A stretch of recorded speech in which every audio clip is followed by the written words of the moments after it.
Era febrero de 2020 cuando en el Ecuador se registró el primer caso de COVID-19.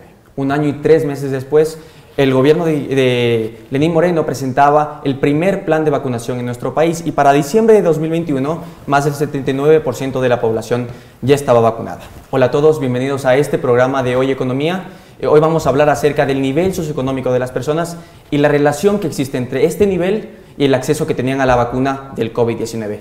Para este programa me acompaña Santiago Salazar. Santiago, primero agradecerte por acompañarnos y si nos puedes explicar brevemente sobre qué es tu investigación. Mi investigación se centra en la relación entre el ingreso total y la probabilidad de vacunarse contra la COVID-19, unas dosis de refuerzo. Entonces este proyecto fue bastante arduo, fue casi de un año y los resultados salieron significativos.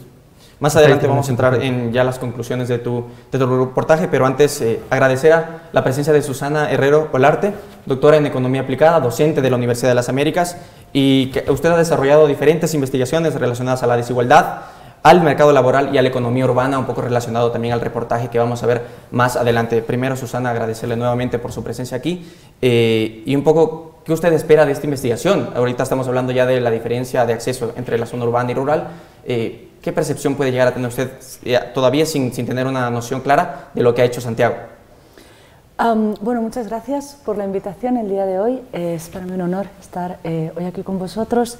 La investigación de Santiago es especialmente relevante para los temas que topamos en el Centro de Investigaciones en general y yo en particular, porque realmente nos invita a ver qué pasa con un bien suministrado por el Estado en igualdad de condiciones, como fue la vacuna, la inicial y la de refuerzo, versus el nivel de ingresos de una persona o de una familia. Y eso nos va a permitir ver qué hay más allá de lo que se puede esperar en un primer momento detrás del concepto de desigualdad, ¿no? ¿Qué hay detrás de esa brecha de ingresos tan alta que se presenta en Ecuador en particular y en América Latina en general, que va más allá de la idea de los ingresos diferenciados, ¿no? ¿Qué hay de diferencia en cultura, qué hay de diferencia en conocimientos, qué hay de diferencia en nivel académico, nivel en salud, etcétera, y que eso se estaría traduciendo en brechas también en los niveles de vacunación? Justo usted lo mencionaba y eso te quería preguntar a Santiago. Cuando hablamos de nivel socioeconómico, hay distintas variables, no solo está el ingreso, no solo está la ubicación. ¿Qué variables tú tomaste en cuenta para desarrollar esta investigación? Entre las variables que utilicé, la principal es del ingreso, que es de hecho donde se centra mi estudio, pero también tomé otras relevantes como es la autoidentificación étnica, la región en la que se encuentra la persona, el área, si es rural o urbana, la ocupación de la persona, el nivel de instrucción también, que es importante, entre algunas otras. En general, el estudio utiliza lo que en economía se conoce como los factores sociodemográficos para esta investigación. Ya, antes de ir con un gráfico que también queremos presentar, mi pregunta es, este reportaje que se centra en un caso único y tal vez con muy pocos precedentes en la historia de la humanidad, diría yo, la pandemia del COVID-19, ¿es extrapolable lo que pasó en la pandemia y el acceso que tuvieron las personas, por ejemplo, en las zonas rurales, al acceso que tienen en general al sistema de salud pública en nuestro país? ¿Eso se puede dar? Totalmente. O sea, realmente, pese al esfuerzo global que se hizo porque la vacuna y la capacitación sobre la vacuna fuera un bien público, más allá de ser un bien público nacional, fue hasta un bien público global. No podríamos esperar que fuera de otra forma. Es decir, si tenemos brechas entre el ámbito urbano y rural radicales, en Ecuador en particular, en América Latina en general, no podía ser menos en el ámbito de la vacunación, por mucho que la voluntad nacional fuera diferente. Es decir, cuando tú tienes brechas de manera recurrente en el acceso a la salud, en el acceso a la educación de calidad, ya no podemos hablar de acceso a la educación, ahora ya es acceso a la educación de calidad, acceso a la educación superior, por más que como Estado quieras ofrecer el acceso equitativo a la vacunación, es imposible que pueda darse por todo lo que hay detrás de lo que una brecha de ingresos tan simple nos puede mostrar. Ahora ya para ir con el gráfico, si me ayudan en producción, tú, Santiago, a través de un gráfico demostrabas la diferencia entre quintiles y estaría súper bien que nos expliques primero, ¿cómo desarrollaste este gráfico de los quintiles y también qué conclusiones sacas de ahí? Por ejemplo, vemos el quintil 1, que fue la población con menos acceso a la vacuna. Ahí veíamos el 62,7 sí tuvo acceso, mientras que el 36,9 no pudo acceder a la vacuna. Esto hablamos de diciembre de 2021, recordamos, es época de pandemia. Santiago... para llegar a estos resultados se utilizó un modelo de probabilidad no lineal que se conoce como modelo PROBI. Este modelo lo que me permite es conocer la probabilidad de que las personas se vacunen más de una dosis. Entre los resultados se puede ver que existe una relación positiva, es decir, que a medida que aumente el ingreso de la persona, también va a aumentar la probabilidad de vacunarse más de una dosis contra la COVID-19. Estos datos que tú sacas para obtener este gráfico son del INEC. Claro, y no sé si nos puedes comentar, porque entiendo que en este gráfico de los quintiles no se puede determinar que el quintil 1 tiene un mínimo nivel de ingreso y un máximo nivel de ingreso. Ajá. ¿Por qué no se puede mover del quintil 1 a una persona que recibe tanto dinero mensualmente? Generalmente estas encuestas tienen algunos problemas de medir. Por ejemplo, las personas que son del quintil 5, por ejemplo, siempre tienen problemas para medir o capturar el efecto que tienen estas personas. Entonces, es complicado por ese sentido. Y también en los gráficos ahí veíamos algo un poco también extraño, ¿no? El quintil 4 tenía más posibilidad de acceder a la vacuna que el quintil 5, que es la sociedad o el grupo de personas que más ingresos tiene. ¿Esto a qué se debe? ¿Se debe a que las personas tal vez al momento de realizar las encuestas no entregan la información necesaria o la información real? ¿O es el INE que no tiene esta capacidad de recoger todos los datos necesarios? Esto viene de dos. La primera es como lo que ya dije, las encuestas tienen mucho problema en capturar a las personas de más altos ingresos, pero también puede explicarse por el sentido de que las personas de más altos ingresos, por ejemplo, ellos tenían que trabajar en casa, ellos no se veían obligados a salir a las calles a trabajar. Entonces también por ese lado podría explicarse que tendrían menos probabilidad de vacunarse que las personas del quintil 4. Esto obviamente es una opinión y se tendría que revisar literatura para comprobar esto. Ya, ahora yo tengo una pregunta para usted, Susana, pero quisiera primero que vayamos con el reportaje. Este reportaje, bueno, lo realizamos en el barrio Auqui de Monjas. Aquí nos encontramos con moradores del sector y nos comentaban cómo fue esa época para ellos, la época de la pandemia. Entonces, si podemos ir con producción a revisar este reportaje en el cerro Auqui de Monjas.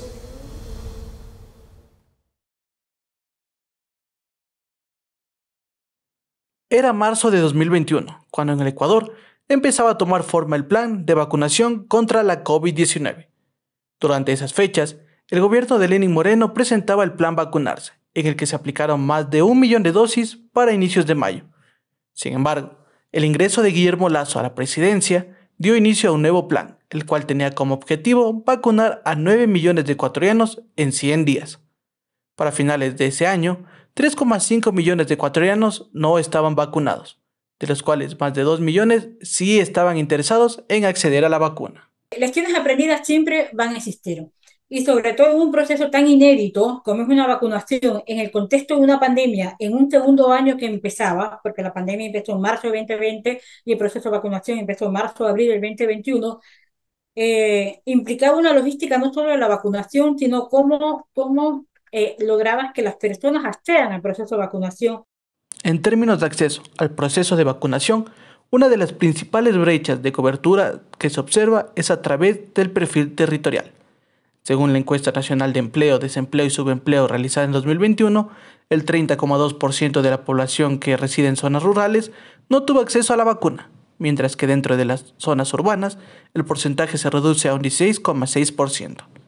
Catalina Yepes, coordinadora zonal durante el proceso de vacunación, menciona que sí existió un programa dirigido a este grupo. En caso de las zonas rurales, se realizó vacunación casa a casa. Se crearon brigadas en los puntos de vacunación específicos, pero también hubo brigadas móviles para ir buscando de casa en casa a todo adulto mayor, a toda persona de discapacidad y poder aplicarle la vacuna contra COVID-19. En el barrio Auqui de Monjas, ubicada en el suroriente de Quito, los moradores resaltan las dificultades para movilizarse a los distintos centros de salud para adquirir la vacuna y niegan la presencia de brigadas médicas en esta zona durante la pandemia.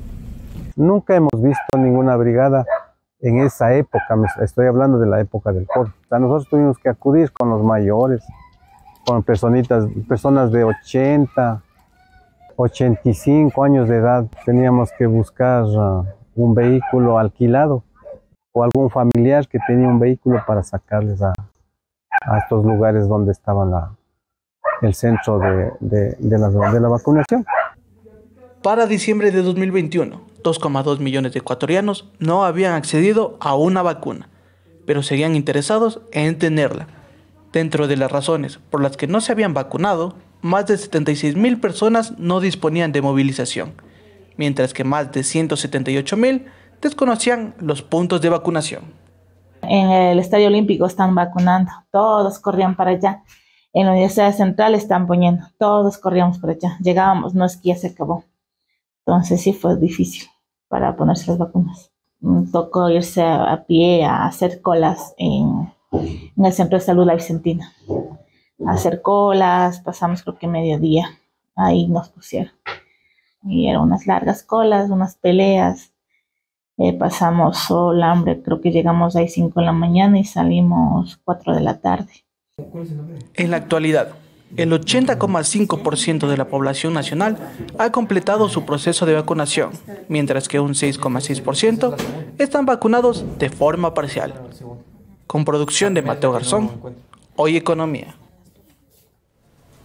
Ahí veíamos el reportaje sobre los moradores, ahí ellos nos contaban un poco la experiencia que vivieron durante este proceso de la vacunación. Y sonará como una pregunta muy básica, pero me parece que es la clave. Hablamos de un proceso de vacunación que era gratuito. Y el hecho de que el ingreso tenga influencia en que la gente acceda a esta vacuna, suena raro. Esto se puede explicar a través de, por ejemplo, la ubicación de las personas. O sea, el hecho de vivir en una zona urbana o rural, ¿eso ya determinaba? O sea, ¿es suficiente para justificar el hecho de que el ingreso sí tiene influencia en el acceso a la vacuna? ¿O hay algún otro factor? Bueno, es un factor fundamental. O sea, realmente la intuición que presentas desde la economía aplicada lo aceptamos como una evidencia sobradamente mostrada. Tradicionalmente, las personas que marcharon del ámbito rural a las ciudades, en Ecuador en particular y en América Latina en general, han tenido un acceso mucho mayor a niveles de educación, a niveles de desarrollo cognitivo, a niveles de acceso a la salud, etc. Eso te da un know-how, es decir, un conocimiento, ¿ya?, que te permite tener un mayor acceso a cuestiones como, por ejemplo, una vacunación gratuita, ¿ya? Y lo veíamos súper bien en el vídeo, se explicaba súper bien cómo realmente no sabían dónde acudir, la información no estaba clara. En el ámbito urbano esto fue mucho menor, porque la gente está muy acostumbrada a ir a su centro de salud, porque tiene una comunicación muy directa con su centro de salud, porque le queda muy cerca el centro de salud y porque la densidad poblacional es mucho mayor, con lo cual la capacidad para poder dotar de servicios a las personas, a los barrios, a las ciudades, es mucho mayor que en el ámbito rural, donde las personas y las comunidades se encuentran con una dificultad tradicional para poder relacionarse con el Estado, con los colegios, con las universidades, con los bachilleratos, con los hospitales, con los centros de salud que ya son un poquito más grandes, con lo cual cuando realmente necesitamos esta relación directa entre los individuos y las familias con un Estado, es mucho más difícil que se dé en el campo. ¿Por qué? Porque no se ha dado de manera tradicional. Entonces es necesario romper esta brecha y que realmente la gente del campo esté acostumbrada a utilizar los servicios que el Estado debe tratar de proveerles. En los números ya puros, los que presentaba también el INEC, hablamos 1.3 millones de personas que no estaban interesadas en vacunarse. De ese número, cerca de un 12% pertenecía al quintil 1, es decir, a las personas con menos ingresos en el país. Y el hecho de que no estén interesados en vacunarse, quisiera saber si explica el por qué, porque hay una razón detrás. Y ahí veamos algunas justificaciones o algunos motivos, el hecho de tener desinformación y demás. Estos datos es necesario aclarar por qué esas personas no estaban interesadas. O sea, hay algo detrás que tal vez no sabemos y no conocemos. Claro. No sé, Santiago, si quieres. En este sentido, está muy correlacionado, siempre el ingreso va a estar muy correlacionado con la educación, el acceso a la educación y a la información, como menciona aquí Susana. Entonces, estas personas no están interesadas, no porque también desconocen los beneficios que puede tener la vacunación. Entonces, esta falta de información, esta falta de acceso al transporte y entre otras cosas, limita que las personas consideren prudente o que consideren beneficioso vacunarse. Entonces, en este balance costos-beneficios, para ellos tal vez es más un costo que un beneficio vacunarse porque no tienen información completa. Y en su caso, Susana, usted, si nos podría igual dar un poco su perspectiva en relación a lo que acaba de opinar Santiago, ¿cómo se explica esto de que no están interesados en vacunarse? Porque el dato está, pero ¿hay alguna razón detrás? Sí, bueno, complementando un poco lo que comentaba Santiago, o sea, el mayor impacto, el primer golpe que nos llevamos con la COVID se lo llevó el quintil más bajo. Es decir, los mayores niveles de contagio y de muerte se produjeron entre los deciles más bajos y se produjeron también proporcionalmente más en el ámbito rural que en el ámbito urbano, pese a que la densidad poblacional es menor en el ámbito rural.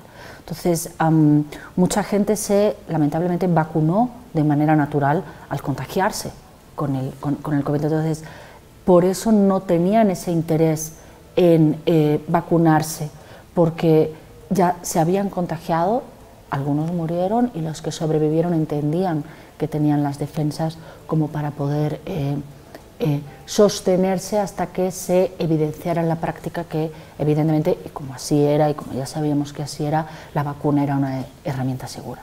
Santiago, ¿está bien explicar este fenómeno a través de la ubicación de las personas? ¿O es ir muy a un extremo, muy específico, o hilar muy fino? ¿Tú cómo lo ves en ese sentido? Claro, es fundamental, y también no solo tiene que ver con la ubicación geográfica. Existen un montón de variables que influyen en esto, no solo las sociodemográficas, que se sienta mi tesis, también existen factores psicológicos, miedo a la pandemia, riesgo a no sé qué me va a pasar si me vacuno, tal vez me muera. Entonces esto también tiene influencia acerca de la probabilidad de vacunarse. Y existe una relación entre lo que veníamos hablando al hecho de tener miedo, es decir, una persona que vive en una zona rural, por ejemplo, pasa de tener poco acceso al sistema de vacunación, tener dudas, y al final termina decidiendo que tenía miedo porque, por ejemplo, citando el reportaje, con las personas que hablábamos, los moradores nos comentaban de que, por ejemplo, la vacuna Sinovac, que es la vacuna, Santiago lo puede afirmar, es la vacuna que más se colocó aquí en el país, que ellos habían escuchado de que era una vacuna que no era tan segura o no era tan fuerte. Entonces se puede pasar, por ejemplo, del extremo de decir no tengo acceso a la vacuna a tengo miedo. ¿Eso es posible, Santiago? Claro, todo influye, es que es algo multidimensional aquí, porque las personas que no se vacunan por miedo, ellos consideran que la vacuna no es un beneficio, para ellos es un costo que me puede matar. O sea, tal vez yo pueda sobrevivir a la enfermedad, pero no la vacuna.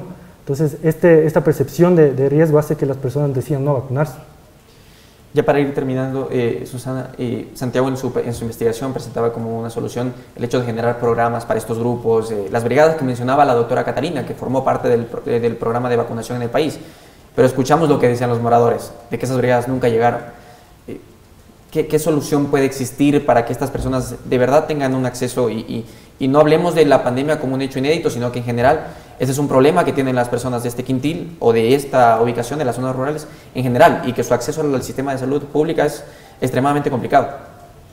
Bueno, realmente necesitamos un sistema de salud pública con una mayor envergadura y con una mayor capacidad, y necesitamos poder financiarlo a través de herramientas específicas y estratégicamente diseñadas para ello.